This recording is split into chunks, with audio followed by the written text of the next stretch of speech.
പോണം. ആളെ മാറ്റി കഷ്ടപ്പെട്ടത് വെറുതെ ആയി.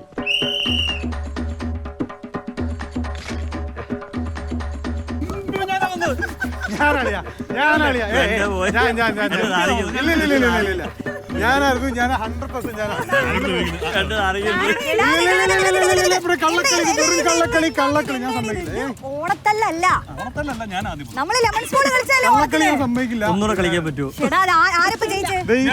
ഇത്രയും ക്യാമറകളൊന്നും ഫുട്ടേജ് അല്ല എന്തോ കൃത്രിമത്വം നടന്നിട്ടുണ്ട്. ഒന്ന് അതെങ്ങനെ ഞാനവിടെ ഈ സാധനം കൈപ്പിടിച്ചോടി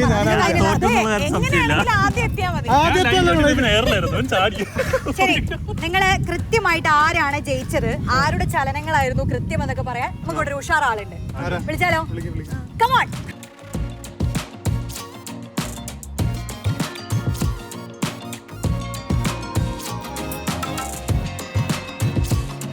ചേച്ചി പറ, ഇത് ആരെപ്പതില് ജയിച്ചത്? ഒരു കള്ളക്കളിയില്ല. അനു.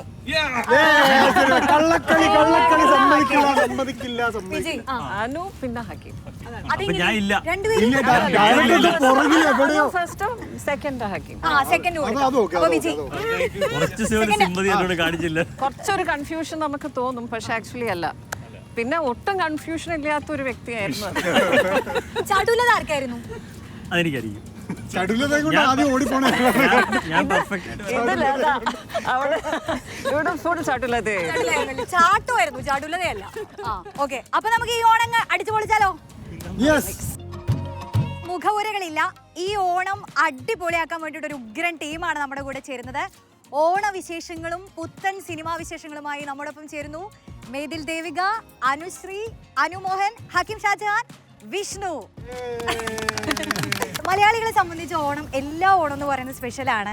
എന്തെങ്കിലുമൊക്കെ ഉണ്ടാവും ആഘോഷിക്കാനായിട്ടല്ലേ. നിങ്ങളെ സംബന്ധിച്ച് ഈ ഓണം എന്ന് പറയുന്നത് പുത്തൻ പടം. നിങ്ങളുടെ പടം തിയേറ്ററിലെത്താണ്, പ്രേക്ഷകരുടെ മുന്നിലെത്താണ്. അപ്പോൾ എനിക്കറിയാം എല്ലാവരും എക്സൈറ്റഡ് ആയിരിക്കും. യെസ്, നമുക്ക് കൂട്ടത്തിൽ സീനിയറായ ആളിൽ നിന്ന് തുടങ്ങാം, സിനിമയിലെ നായികയിൽ നിന്ന് തന്നെ തുടങ്ങാം. ഇതിൽ സത്യത്തിൽ പറഞ്ഞാൽ ഈ പുത്തനൊരു അനുഭവം പ്രേക്ഷകർക്ക് കൊടുക്കാൻ പോകുന്നത് സത്യത്തിൽ മാഡം ആയിരിക്കും. കാരണം ആദ്യത്തെ സിനിമ എങ്ങനെ ഉണ്ടായിരുന്നു? ആ ഒരു സിനിമ അഭിനയം, തിയേറ്ററിൽ ആ പടം വരാൻ പോണതിന്റെ ഒരു എക്സൈറ്റ്മെന്റ് എങ്ങനെയുണ്ട്? ആക്ച്വലി ഞാൻ ഡിസൈഡ് ചെയ്യുന്ന മുമ്പ് തന്നെ സിനിമയൊക്കെ എടുത്ത് കഴിഞ്ഞു. ഞാൻ ഡൗട്ടിൽ നിൽക്കുമ്പോഴേക്കും ഷൂട്ടിംഗ് ഒക്കെ കഴിഞ്ഞു. പിന്നെ ആക്ച്വലി ഞാൻ അഭിനയിച്ചോ? പിന്നെ അത് വളരെ ആക്ച്വലി ഈസി ആയിപ്പോയി. പക്ഷെ ഇപ്പോഴാണല്ലോ പോസ്റ്ററൊക്കെ കാണുമ്പോൾ ആകെ എൻ്റെ അമ്മ ഇത് എന്തത് ഞാൻ തന്നെയാണോ എന്നുള്ള. But you know there is a team here. She's നായികയാണ്.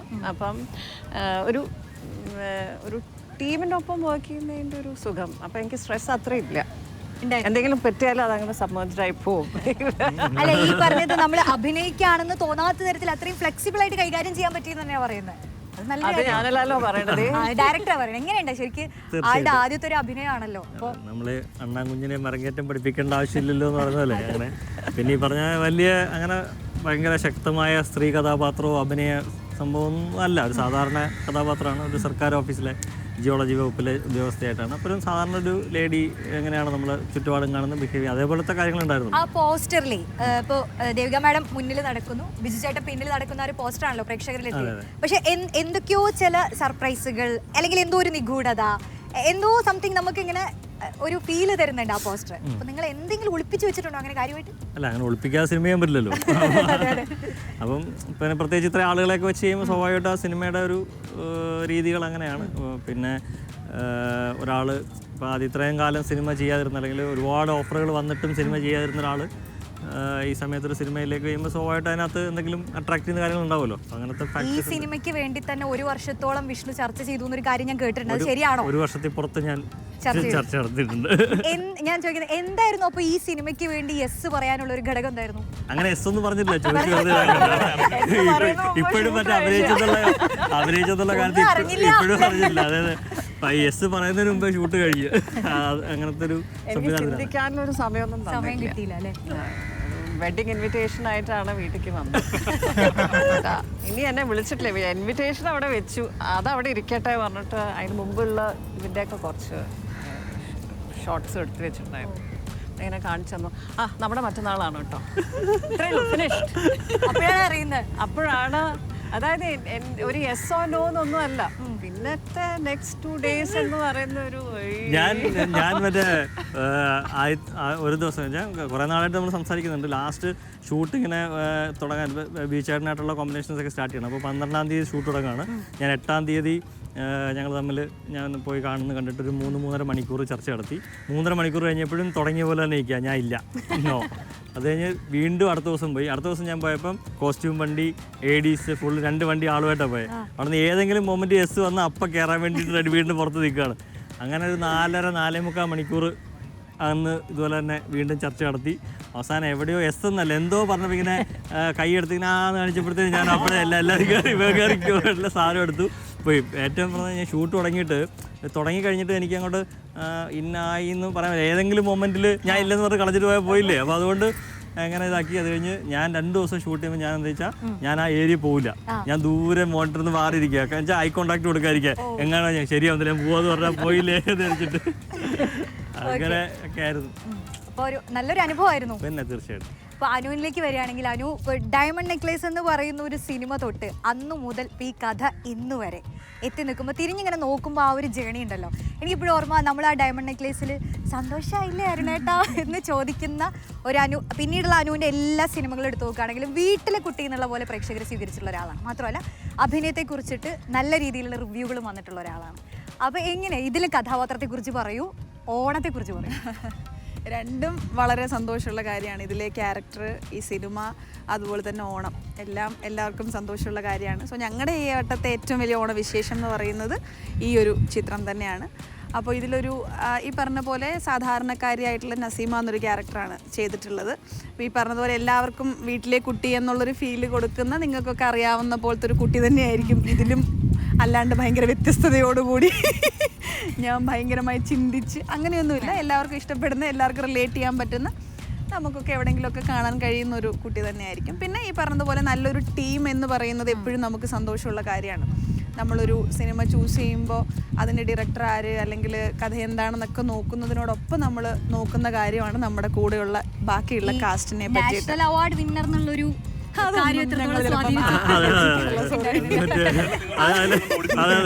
മറ്റേ പ്രസിഡന്റിന് മറ്റേ പട്ടും പതക്കം മേടിച്ച എന്നെയാണ് നിങ്ങൾ ദ്രൗപദി മുർമുവിന്റെ കയ്യിൽ നിന്ന് ആ അവാർഡ് മേടിച്ച ആൾ ഇവിടെ നാരക സ്പൂണും കൊണ്ട് ഞങ്ങൾ പറഞ്ഞോട്ടത്. പിന്നെ വിഷ്ണു ചേട്ടനെ നമ്മൾ അങ്ങനത്തെ ഒരു രീതിയിൽ നമ്മളങ്ങനെ ശരിക്കും ഇങ്ങനെയൊക്കെ ഇന്റർവ്യൂവിൽ കേൾക്കുമ്പോഴാണ് ഞങ്ങളത് ആലോചിക്കുന്നത്. ബിക്കോസ് നമ്മൾ അതിന് മുൻപേ ഉള്ള സൗഹൃദമാണ്.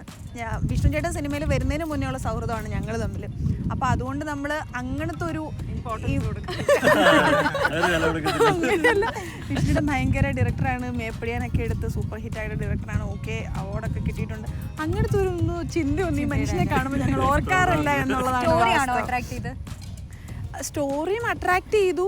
കാരണം എൻ്റെ പോർഷൻസ് ഒക്കെ ആണെങ്കിൽ പോലും എനിക്ക് വളരെ ഓക്കെ ചെയ്യാനായിട്ട് കേട്ടപ്പോൾ ഭയങ്കര ഇൻട്രസ്റ്റഡ് ആയിട്ട് തോന്നിയ ഒരു സീൻസാണ് എനിക്ക് ഉള്ളതൊക്കെ. ഇപ്പം കേരളത്തെ സംബന്ധിച്ച് ചെറിയ ദുരന്തങ്ങളും ഒക്കെ അഭിമുഖീകരിച്ചിരിക്കുന്ന ഒരു ജനങ്ങൾക്ക് ഒന്ന് റിലാക്സായി അതിനെല്ലാം അതിജീവിച്ച് വരുന്ന ഒരാളുകളാണ്. അപ്പോൾ ആ ഓണക്കാലത്ത് എല്ലാവരും കൂടി കുറച്ച് സമയം സന്തോഷിക്കാനും ഒക്കെ എത്താൻ പറ്റുന്ന ഒരു ഫാമിലി അല്ലേ, എങ്ങനെ പറയാൻ പറ്റും നമുക്ക് പടത്തിൽ? നമ്മൾ പറയും ഈ ഇപ്പം ദുരന്തങ്ങൾ ഇങ്ങനെ ഇതൊക്കെ ഉണ്ടാവും, സ്വാഭാവികമായിട്ട് എല്ലാവർക്കും അതിൻ്റെ ഒരു ദുഃഖവും പ്രശ്നങ്ങളും നമ്മൾ ആ ഒരു മൂഡിലായിരുന്നു. പക്ഷേ നമുക്ക് മൂവ് ഓൺ ചെയ്തേ പറ്റുള്ളൂ, മനസ്സിലായില്ല. അതിന് ബാക്കിയുള്ള കാര്യങ്ങൾ ഇപ്പം നമ്മൾ ഓണാഘോഷങ്ങൾ മാറ്റി വെക്കുക അല്ലെങ്കിൽ അങ്ങനെയുള്ള കാര്യങ്ങൾ കൊണ്ട് പ്രത്യേകിച്ച് അതിനകത്ത് ഇപ്പം ഗവൺമെൻറ് തലത്തിലൊക്കെ മാറ്റി വെച്ചാൽ അതിൻ്റെ ഫണ്ടൊക്കെ സേവ് ചെയ്യാൻ പറ്റും, മറ്റു കാര്യങ്ങൾ ചെയ്യാം. പക്ഷേ ഇപ്പം ഓണം എന്ന് പറഞ്ഞൊരു ബിസിനസ്സിൻ്റെ ഇതും കൂടെ, ഇപ്പോൾ സിനിമ ഇൻഡസ്ട്രിയാണ്, സിനിമ ആയിക്കോട്ടെ, ഇപ്പം ടെക്സ്റ്റൈൽ പല കാര്യങ്ങളുണ്ടല്ലോ. അപ്പോൾ അതൊക്കെ 5-6 മാസം മുമ്പേ ഈ ടെക്സ്റ്റൈൽ ആൾക്കാരൊക്കെ പർച്ചേസ് ചെയ്ത് ഒക്കെ വെച്ചിരിക്കുന്നത്. ഇതൊക്കെ ഓണക്കാലത്ത് നമ്മൾ ഈ ആഘോഷങ്ങളില്ല എന്ന് പറഞ്ഞു കഴിഞ്ഞാൽ ഇവരെല്ലാം മൊത്തത്തിൽ നമ്മുടെ എക്കണോമി താന്നു പോകും. അതിന് അപ്പോൾ ആഘോഷങ്ങൾ വേണം, സിനിമ വേണം, എല്ലാം വേണം. ഈ പറഞ്ഞാൽ നമ്മൾ മറ്റു കാര്യങ്ങൾ നേരിടാനും പ്രാപ്തരായിട്ട് മുന്നോട്ട് പോകണം. ശരിയാണ്. ഹക്കീമിലേക്ക് വരികയാണെങ്കിൽ ഞാൻ ശ്രദ്ധിച്ചിട്ടുള്ള ഒരു കാര്യം എന്ന് പറയുന്നത്, പ്രണയവിലാസം ഇറങ്ങിയ സമയത്ത് ഈ സോഷ്യൽ മീഡിയ ചർച്ചകളുണ്ടല്ലോ, ഇപ്പോൾ ഏത് സിനിമ ഇറങ്ങിയാലും വളരെ രസകരമായിട്ടുള്ള വിമർശനാത്മകമായിട്ടുള്ള ചർച്ചകൾ നടക്കുന്ന ഇടമാണല്ലോ സോഷ്യൽ മീഡിയ. ഗുണവും ദോഷമുണ്ട്. ഗുണം കൂടുതലുണ്ടെന്ന് വ്യക്തിപരമായി കരുതുന്നു. അപ്പോൾ ഈ പ്രണയവിലാസം ഇറങ്ങിയ സമയത്ത് ഹക്കീമിനെ കുറിച്ച് വന്നിട്ടുള്ള ആ ഒരു സമയത്ത് ഒരു തരംഗമായി, ഇതൊരു ഗംഭീര നടനാണ്, എന്ന് പറയുന്ന കുറേ അധികം കമന്റുകൾ കണ്ടിരുന്നു. പറയൂ, ഈ പുതിയ സിനിമയുടെ വിശേഷങ്ങൾ എത്രത്തോളം എക്സൈറ്റഡ് ആണ്? അതൊക്കെ പകുതി ഞാൻ തന്നെ പറഞ്ഞത് നന്നായി, പ്രേക്ഷകർ എന്റെ തന്നെ ഫേക്ക് അക്കൗണ്ടിൽ നിന്ന് ഞാൻ കിട്ടതാണ്. അപ്പൊ നമ്മള് ഓണത്തിന് കാത്തിരിക്കുന്ന ഓണവിശേഷങ്ങളുമായിട്ടൊക്കെ ഇങ്ങനെ മുന്നോട്ട് പോയിക്കൊണ്ടിരിക്കുന്ന പ്രേക്ഷകർക്ക് വേണ്ടി നമുക്കൊരു ഓണം ഗെയിം വേണ്ടേ? പിന്നെ തീർച്ചയായും നമ്മൾ ആകെ നടത്തിയ ഒരു ലെമൺ സ്പൂൺ നിങ്ങൾ തല്ലായി, ഓണത്തല്ലായി ഞാനാണ് മാറി. ജയിച്ചെന്ന് എല്ലാവർക്കും അറിയാം. ഓക്കെ, ഒന്ന് റീപ്ലേ ചെയ്ത് നോക്കിയാൽ അപ്പൊ നമുക്ക് അടുത്ത ഒരു അടിപൊളി ഗെയിം ഉണ്ട്. നമ്മൾ ഈ സുന്ദരിക്ക് പൊട്ടുതൊടാറുണ്ടല്ലോ, സുന്ദരിയായിരിക്കും ഇൻട്രസ്റ്റ് എന്നറിയാം, പക്ഷെ സുന്ദരനാണ്. ഓക്കെ, സുന്ദരിയല്ല, നമ്മളൊരു അതിസുന്ദരനായ ഒരാൾക്ക് പൊട്ടുതൊടും. നമുക്ക് വളരെ ക്ലോസ് ആയ സുന്ദരിമാര് പൊട്ടു തൊടുന്നതാണ് ഞങ്ങൾ തൊടണ്ട. അല്ല, എല്ലാരും തൊടണം. സുന്ദരന് പൊട്ടുതൊടും, നമുക്ക് എല്ലാവർക്കും തൊടാം. അപ്പൊ നമുക്ക് അതാരാണ് ആ സുന്ദരൻ? അതെ, അതാരാണ് ആ സുന്ദരൻ? അപ്പൊ നമുക്ക് സുന്ദരൻ പൊട്ടുതൊടല് കിടന്നാലോ? പിന്നെന്താ, കിടക്കാം. അപ്പൊ നമ്മള് സുന്ദരന് പൊട്ടുതൊടാൻ പോവാണ്. ഇതാണ് സുന്ദരൻ. നിങ്ങൾക്ക് ആർക്കും ഊഹിക്കാം ആരാണ് ഈ സുന്ദരൻ. ആരാണ് ഈ സുന്ദരൻ? ഊഹിച്ച് പറയുന്നവർക്ക് നമ്മൾ പറയൂ. വേറെ സമ്മാനം തരുന്നതായിരിക്കും. ഞാൻ സുന്ദരനല്ലാത്ത സുന്ദരിയാണെങ്കിൽ ഞാൻ പറഞ്ഞത് ഞാനാ. സുന്ദരിക്ക് അവസരമുണ്ട് പറയാൻ. സുന്ദരി പറയൂ. ഇതിലേതെങ്കിലും സുന്ദരന്മാരാണോ? ഫോട്ടോ അയച്ചു കൊടുത്തേക്ക്. സ്വന്തം പടാണ് വെച്ചിട്ടുള്ളത് തോന്നുന്നവരുണ്ടോ? സുന്ദരന്മാരാണ്. എല്ലാവരും ഉള്ള പോലെ നല്ല മീശ കാണുന്നുണ്ടോ? മീശയുണ്ട്. മീശയും താടിയുള്ള ആരോ? മീശയും താടിയുള്ള ആരോ ആണ്? ഊഹിക്കാം. ഊഹിക്ക്.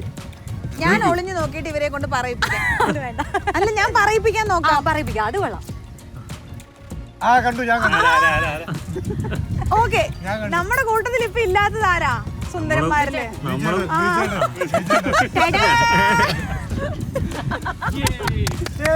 നമുക്ക് സുന്ദരൻ ബിജുചേട്ടനായ സ്ഥിതിക്ക് ചേട്ടൻ കാണണ്ട. ഈ സുന്ദരനെ കുറിച്ച് നമുക്കൊന്ന് അറിയണം. ഈ സിനിമയിൽ എന്താണ് സുന്ദരൻ ചെയ്തു വെച്ചിരിക്കുന്നതെന്ന് സംവിധായകൻ തന്നെ പറയാം. ഈ സിനിമയിലെ നട്ടല്ലും നായകനും ആയ ബിജുചേട്ടൻ ഇന്ന് നമ്മുടെ കൂടെ ഇവിടെ എത്താൻ സാധിച്ചിട്ടില്ല.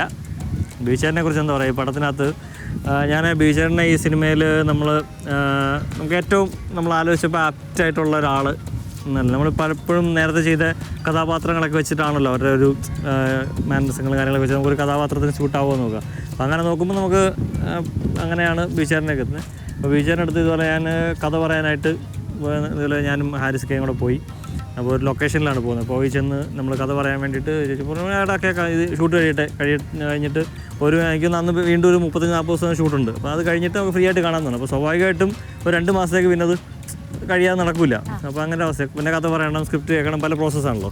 അപ്പോൾ അതെല്ലാം കഴിഞ്ഞ് ഓക്കെ. ഇപ്പോൾ ഈ ചേച്ചിയുടെ കാര്യം പറഞ്ഞ പോലെ തന്നെ ഇത് കഴിഞ്ഞ് ഞങ്ങൾ ജസ്റ്റ് സൈഡിൽ മാറി നിന്ന് ചുമ്മാ വേറെ വിശേഷങ്ങൾ പറയണം. നമ്മൾ പോകാൻ വേണ്ടി ഇരിക്കുമ്പോൾ അങ്ങനെ ഞങ്ങൾ 3 നിന്ന് കാര്യം പറഞ്ഞ കൂട്ടത്തിൽ എനിക്കപ്പോൾ തോന്നി ഇനി പോയി കഴിഞ്ഞാൽ 2 മാസം കഴിയാതെ പുള്ളിയെ കിട്ടൂല. അപ്പോൾ ഞാൻ അവിടെ നിന്നിട്ട് പതിയെ നൈസായിട്ട് ഇതിൻ്റെ ചില പോയിൻറ്റ്സ്, കഥയുടെ ചില ഹൈ പോയിൻറ്റ്സ് ഒക്കെ ഇങ്ങനെ ചെറുതായിട്ട് പറഞ്ഞപ്പോൾ പുള്ളി എന്താണ് അത് സംഭവം എന്നുള്ള അപ്പോൾ ഞാൻ കുറച്ചുകൂടെ ഡീറ്റെയിൽ ആയിട്ട് പറഞ്ഞു. അപ്പോൾ ഒരു 5 മിനിറ്റ് കൊണ്ട് നമുക്കിത് ചെയ്യാമെന്ന്. അപ്പോൾ അങ്ങനെയാണ് പുള്ളി ഇതിനകത്ത്. അപ്പോൾ കഥയും പറഞ്ഞില്ല, സ്ക്രിപ്റ്റും പറഞ്ഞില്ല. അപ്പോൾ തന്നെ പുള്ളി ഓക്കെ പറഞ്ഞു. പിന്നെ ഒരു ഷൂട്ടിംഗ് ലൊക്കേഷനിൽ ഞങ്ങൾ കാണുന്നത്. അപ്പൊ അതാണ് സുന്ദരന്റെ 5 മിനിറ്റായാലും 1.5 വർഷമായാലും ജീവിച്ചു ഓടിക്കോട്ടെ. അപ്പൊ എന്നാ നമുക്ക് നായകന് പൊട്ടുതൊടാൻ ആദ്യം നമുക്ക് നായികനെ ഏൽപ്പിക്കാം. പിന്നെ അത് കഴിഞ്ഞ് അടുത്ത നായികയിലേക്ക് പോവാം. പിന്നെ റൗണ്ട് അടിച്ചങ്ങ് വരാം. അതെ, തൊട്ടാലോ? പൊട്ടാണോ? കണ്ണടച്ചിട്ട് വെറുതെ അല്ല. കണ്ണടച്ചിട്ട് വന്നിട്ട് സുന്ദരന് പൊട്ട് കൊടുക്കണം.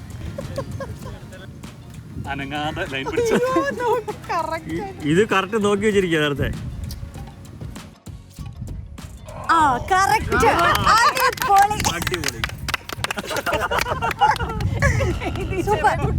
അടുത്താരാ? ഒരു സുന്ദരന് വേണമെങ്കിൽ വരാം. ഞാനില്ല, നമ്മള് മറ്റേ എനിക്ക് കൈ എത്തില്ല. നസീറൊക്കെ മാറ്റി വെച്ച് വരില്ലേ? ഇങ്ങനെ പോയാ മതി.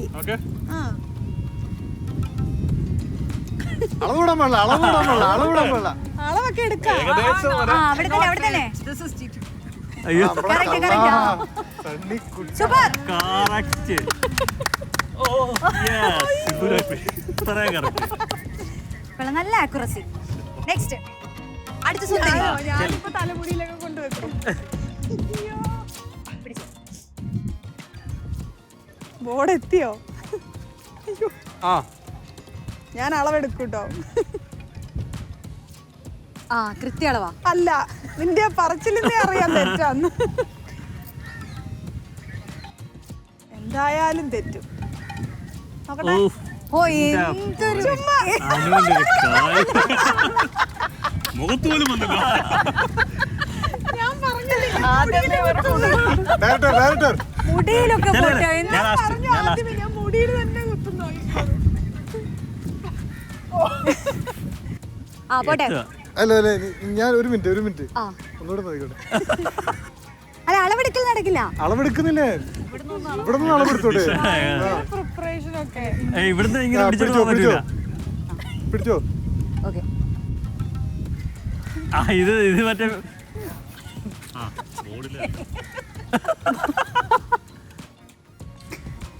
എവിടെ എത്തിയോ? ആ കുത്തിക്കോ. സൂപ്പർ.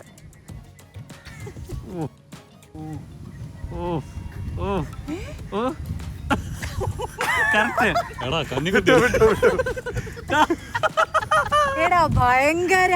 ഭയങ്കര ഏറ്റവും അടുത്തുള്ള ആൾക്ക് പോയിന്റ് അത്. കുറച്ച് മേലായി പോയി. ശരി, ഇനി കുറെ നേരമായി അളവെടുത്തുകൊണ്ടിരിക്കുന്ന ഒരാളുണ്ട്. അത് പറഞ്ഞ പോലെ കൃത്യമായിരിക്കും എന്ന് ഞങ്ങൾ വിശ്വസിക്കുന്നു. തീർച്ചയായിട്ടും. ഇപ്പൊ വരും. പൊതിക്കോട്ടെ. ഓക്കെ. ആ പിന്നെ എത്ര പൊട്ടി ഞാൻ കുത്തിയിരിക്കും.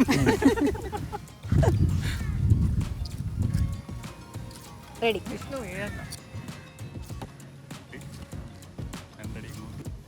കണ്ടാ ലെഫ്റ്റ് റൈറ്റ് ബുദ്ധിമാനെ.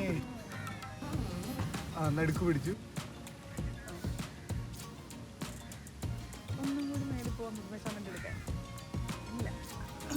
ആ കണ്ടോ, ഞാൻ പറഞ്ഞില്ല ഒന്നും കൂടെ ഓർക്കാൻ പോകുന്നു. ടേപ്പ് വേണോ? അടിപൊളി. എടുത്തു. ഒരു സംവിധായകന്റെ കഴിവാണ്. പൊളിച്ചു. അപ്പൊ എനിക്ക് തന്നെ വേണം. നിങ്ങള് ഇനി ഇതിൽ കിട്ടുമല്ലോ അല്ലേ? ഇവിടെ തെറ്റിപ്പോയി. ഇതിപ്പോ ആരെ ജയിച്ചത് പ്രേക്ഷകർക്ക് മനസ്സിലായിട്ടുണ്ടാവുമല്ലോ. അനുവിന്റെ ഇതാരുടെയാ? അല്ല അത് കണ്ണിലായി പോയി. പക്ഷെ എനിക്ക് തോന്നുന്നു ഇതാണ് ഇതാണ് ഇതാണ് ഏറ്റവും അടുത്തുള്ള നെറ്റിയില് അല്ലേ ഒരു. ഏറ്റവും അടുത്തുള്ളതാ. ഓക്കെ, അനുവിന് കൊടുത്തേര്. അപ്പൊ ഇതാണ് സുന്ദരന് പൊട്ട് തൊട്ട് കൊടുത്തത്. ഇത് ഈ സുന്ദരനെ കാണിക്കാൻ പറ്റുന്ന പടമാണോ നിങ്ങൾ പൊട്ട് തൊട്ട് കൊടുത്തത്? ഫോട്ടോ എടുത്ത് അയച്ചു കൊടുക്കാം. അപ്പൊ ഇനി നമുക്ക് ഓണത്തിന്റെ ചെറിയ കളികളൊക്കെ കഴിഞ്ഞ് ഇനി ശേഷം നമുക്ക് ഓണത്തിന് വിട്ടുകൂടാൻ പറ്റാത്തൊരു കാര്യമുണ്ട്. എന്താ അത്? സദ്യ. സദ്യ. സദ്യ ഇല്ലാതെ ഒരു ഓണമില്ലല്ലോ. ഇല്ല. നമുക്ക് ഞാൻ എന്തെങ്കിലും ഡയറ്റിംഗിലാ. diet ആണോ? നിഖില വരാൻ ഞാൻ ഭാഗ്യമായി, അല്ലെങ്കിൽ മീൻ വറുത്തോടെ കൊടുക്കേണ്ടി വന്നു. അയ്യോ, അത് ഞങ്ങൾ ആലോചിച്ചിരുന്നു. അതായത് വടക്കൻ ഓണത്തിനെ നമുക്ക് ഈ നോൺ വെജ് ഇല്ലാതെ പറ്റില്ല. അപ്പൊ നിഖില വന്നിരുന്നെങ്കിൽ നമ്മൾ അറേഞ്ച് ചെയ്യായിരുന്നു. പക്ഷേ വെജ് ഓണം. അതുകൊണ്ട് വെജ് ഓണം നമുക്ക് ഉഷാറായിട്ട് ഓണസദ്യ ഉണ്ട്.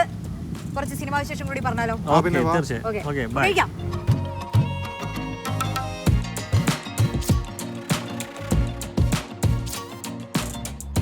അപ്പൊ ഈ ഓണം നമ്മള് ഒരു അടിപൊളി ഓണസദ്യ കഴിച്ചങ്ങ് അല്ലേ കിളക്കാം. അപ്പൊ ചോറ് വരട്ടെ. സദ്യ എനിക്ക് ഭയങ്കര ഇഷ്ടമാണ്. ഞാനിപ്പോൾ കല്യാണത്തിനൊക്കെ പോവുകയാണെങ്കിൽ 2 പന്തലുണ്ടാവുമല്ലോ. നോൺ വെജും ഉണ്ടാവും, സദ്യയുടെ പന്തലുണ്ടാവും. ഞാൻ സദ്യയിലോട്ട് പോകുന്നു. ഈ ഓണം കുട്ടിക്കാലത്ത് ഓണമൊക്കെ ശരിക്കും എങ്ങനെയായിരുന്നു? അടിപൊളിയായിരുന്നു. ഓ ബാക്കി കേട്ടേക്കോ. കഴിക്കുന്നതിൽ കോൺസെൻട്രേറ്റ്. ഇത് കുഴയ്ക്കുന്നതിൽ കോൺസെൻട്രേറ്റ് ചെയ്ത്. മറ്റൊരു പ്രധാനപ്പെട്ട കാര്യം ചോദിക്കാനുള്ള ഈ ഗുരുവായൂർ അമ്പലനടയിൽ എന്ന പടത്തിന്റെ ഈ സക്സസ് മീറ്റില് പൃഥ്വിരാജ് പറഞ്ഞിരുന്നു അടുത്ത പടം വിഷ്ണുവിന്റെ കൂടെയാണെന്ന്. നമുക്ക് അതിനെ കുറിച്ചാണ് അറിയാൻ കൂടുതൽ ആകാംക്ഷയുള്ളത്. കൂടുതലായിട്ട് പറയാൻ അടുത്ത പ്രൊജക്റ്റ് ഉണ്ട്. അപ്പം ആക്ച്വലി അത് ഒഫീഷ്യൽ അനൗൺസ്മെൻറ്റ് കാര്യങ്ങൾക്ക് വേണ്ടി വെയിറ്റ് ചെയ്തതാണ്. ആ സമയത്താണ് രാജുവേട്ടൻ ഇങ്ങനെ ഫംഗ്ഷനിൽ പറഞ്ഞത്. അപ്പോൾ അത് അതിൻ്റെ കാര്യങ്ങൾ നടക്കുന്നുണ്ട്. അപ്പം നമ്മളത് കുറച്ച് ബഡ്ജറ്റുള്ള സിനിമയാണ്. പിന്നെ അടുത്തൊരു 2 പ്രൊജക്റ്റ് അത്യാവശ്യം ബഡ്ജറ്റുള്ള പടമാണ്. അപ്പം അതിൻ്റെ മറ്റ് വർക്കുകൾ നടന്നുകൊണ്ടിരിക്കുന്നുണ്ട്. അപ്പം അതും വേറൊരു പടം 2 പടങ്ങൾ ലൈനപ്പിൽ ഇപ്പം വെച്ചിട്ടുണ്ട്. ഇപ്പോൾ സിനിമ ആയതുകൊണ്ട് ഏതാദ്യം എങ്ങനെയാണെന്നുള്ളത് അറിയില്ല. അപ്പോൾ ഓണത്തിന് ഡബിൾ സന്തോഷമാണ്. തീർച്ചയായിട്ടും. പടം വരാൻ പോണു, അടുത്തത് ചർച്ച തുടങ്ങി കഴിഞ്ഞു. ചർച്ചയിൽ അതിൻ്റെ പ്രീ വർക്കുകൾ നടക്കുകയാണ്. അനുവിനെ കുറിച്ച് പറയുകയാണെങ്കിൽ എപ്പോഴും നമ്മൾ ഇൻസ്റ്റഗ്രാമിലൊക്കെ അനുവിൻ്റെ സ്റ്റോറികളും ഒക്കെ ശ്രദ്ധിക്കുമ്പോൾ എല്ലാ ഫെസ്റ്റിവലുകളും ആഘോഷിക്കുന്ന ഒരാളാണ്. ഓണം, വിഷു ഫെസ്റ്റിവൽ ഇല്ലെങ്കിലും ഞങ്ങൾക്ക് ഫെസ്റ്റിവൽ ഉണ്ടാക്കും. അതെ, അതായത് ഉത്സവങ്ങള്. അനു ഒരു ഉത്സവം കൂടാൻ പോയാൽ പിന്നെ വാർത്ത വരും, നോക്കൂ നിലത്തിരുന്ന അനുശ്രീ ഗാനമേള ആഘോഷിക്കുന്നു നോക്കൂ എന്നൊക്കെ പറഞ്ഞ് ചില ക്ലിക്ക് ബൈറ്റ് കാണാറുണ്ട്. എല്ലാ ഫെസ്റ്റിവലും നമ്മളങ്ങ് ആഘോഷിക്കും അല്ലേ? ആ, എനിക്ക് ഭയങ്കരമായിട്ട് ഫാമിലീൻ്റെ കൂടെ സെലിബ്രേറ്റ് ചെയ്യാൻ ഇഷ്ടപ്പെടുന്ന ഒരാളാണ്. അപ്പോൾ അതുകൊണ്ട് മാക്സിമം എന്ത് പരിപാടി നാട്ടിൽ ഉണ്ടെങ്കിലും ഞാൻ കയറി പിടിക്കാറുണ്ട്. ഉത്സവമാണെങ്കിലും ഓണമാണെങ്കിലും ക്രിസ്മസ് ആണെങ്കിലും ഇനി എന്താണെങ്കിലും എല്ലാവരുടെയും കൂടെ ഉണ്ടാവാനാണ് ആഗ്രഹം. എനിക്കും തോന്നും ഞാനും ഒരു ഓണം എന്തോ മാത്രമേ മൂവി ലൊക്കേഷനിൽ ആയിട്ടുള്ളൂ. ബാക്കിയെല്ലാം മോസ്റ്റ്ലി വീട്ടിൽ തന്നെയാണ്. അത് എന്തെങ്കിലും പ്രോഗ്രാമോ വർക്കോ ഒക്കെ വരുവാണെങ്കിൽ പോലും ആ ദിവസം വീട്ടിലാവാനായിട്ട് മാക്സിമം ശ്രമിക്കാറുണ്ട്. ഞാൻ എറണാകുളത്ത് തന്നെ നിങ്ങൾക്ക് പല ഇടത്തും കാണാൻ കഴിയും. എനിക്കങ്ങനെ പുറത്തേക്ക് ഇറങ്ങുന്നതിന് ബുദ്ധിമുട്ടോ അങ്ങനത്തെ ഒരു സാധനം ഞാൻ ക്രിയേറ്റ് ചെയ്ത് വെച്ചിട്ടില്ല. കാരണം അങ്ങനെ ആൾക്കാർ തിരിച്ചറിയുന്നത് കൊണ്ട് എൻ്റെ ഇഷ്ടങ്ങൾ നടക്കരുത്, അല്ലെങ്കിൽ എനിക്ക് എവിടെയും പോകാൻ പറ്റരുത്, അതെനിക്ക് ഇഷ്ടമില്ല. എവിടെയും എനിക്ക് പോകാൻ പറ്റണം. അതുകൊണ്ട് എന്നെ നിങ്ങൾക്ക് ലുലുവിലും കാണാൻ പറ്റും, സാധാരണ ചന്തയിലും കാണാൻ പറ്റും, കോൺവെന്റ് ജംഗ്ഷനിലും കാണാൻ പറ്റും, എല്ലായിടത്തും നിങ്ങൾക്ക് എന്നെ കാണാൻ പറ്റും. അതെനിക്ക് ഇഷ്ടമാണ് അങ്ങനെ പോകുന്നതും. പിന്നെ തന്നെ പോകുന്നതിനോട് വലിയ താല്പര്യമില്ല. ഒരു ഗ്രൂപ്പ് ഓഫ് ആൾക്കാർ, എൻ്റെ കൂട്ടുകാരെന്തായാലും കൂടെ കാണും. ഒരു വലിയ ടീമുണ്ട് തോന്നുന്നു അല്ലേ? വലിയൊരു ടീമുണ്ട്. അപ്പോൾ അത് കൊച്ചിയിലാണെങ്കിലും നാട്ടിലാണെങ്കിലും ഒക്കെ ഓരോ ചെറിയ ചെറിയ ഗ്രൂപ്പ് ഉണ്ടാവും. അപ്പോൾ നമ്മുടെ ഓണം ഇതുവരെ അടിപൊളിയായി അല്ലേ? സദ്യയും എല്ലാം ഉഷാറായിരുന്നില്ലേ? അപ്പോൾ ഇനിയിപ്പോൾ നമുക്ക് കഥ ഇന്ന് വരെ എന്ന് പറഞ്ഞ സിനിമ 20-ാം തീയതി തിയേറ്ററിൽ എത്താണ്. ഇനി പ്രേക്ഷകരോട് എന്താ പറയാനുള്ളത്? പറഞ്ഞോളൂ. ഞങ്ങളുടെ ഏറ്റവും പുതിയ സിനിമ കഥ ഇന്ന് വരെ സെപ്റ്റംബർ 20-ാം തീയതി തിയേറ്ററിലെത്തുകയാണ്. നിങ്ങൾക്ക് ഇഷ്ടപ്പെടുന്ന ഒരുപാട് ഇവരെല്ലാം ഉൾപ്പെടെയുള്ള വലിയൊരു താരനിരയുണ്ട്. എല്ലാവരും തിയേറ്ററിൽ വന്ന് കണ്ട് സിനിമ വിജയിപ്പിക്കണം. നിങ്ങളെ നിരാശപ്പെടുത്തില്ല എന്നൊരു ഉറപ്പാണ് നമുക്ക് തരാൻ പറ്റുന്നത്. എല്ലാവർക്കും ഞങ്ങളുടെ ഹൃദയം നിറഞ്ഞ ഓണാശംസകൾ.